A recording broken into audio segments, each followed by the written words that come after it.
एक गोष्ट शेअर करायची आहे मला तुमच्यासोबत. बघा तुम्हाला पटली तर.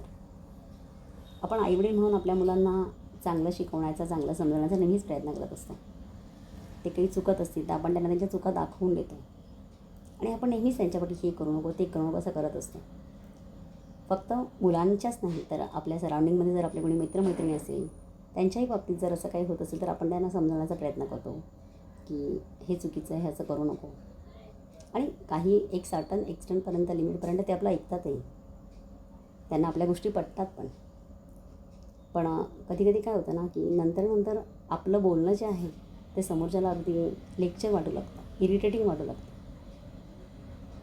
तर हेच सांगायचं आहे तुम्हाला की जोपर्यंत समोरचं आपलं ऐकतोय, आपल्या गोष्टी समजून घेतो आहे, आपल्याला रिस्पेक्ट देतो आहे, तोपर्यंत समोरच्याला गोष्टी समजवायच्या. मग ती मुलं असू देत, मित्रमैत्रिणी असू देत, कुणी असू देत, तुमचं चांगला नात्यातला माणूस असू देत.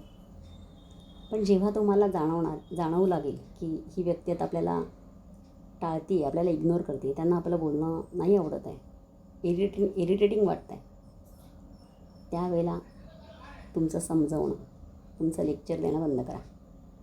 तुम्ही खूप चांगल्या मनाने त्यांना काही गोष्टी सांगतायत, त्यांचं भलं व्हावं म्हणून.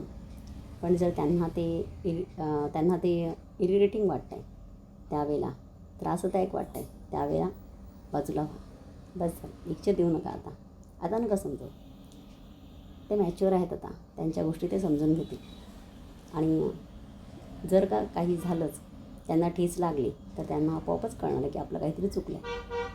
त्यामुळे स्वतःचा स्वाभिमान जपा.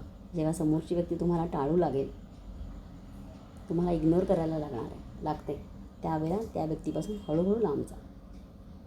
तुमची किंमत त्याला कळल्यावर ते आपोआपच ती व्यक्ती परत तुमच्याबरोबर येणारच आहे.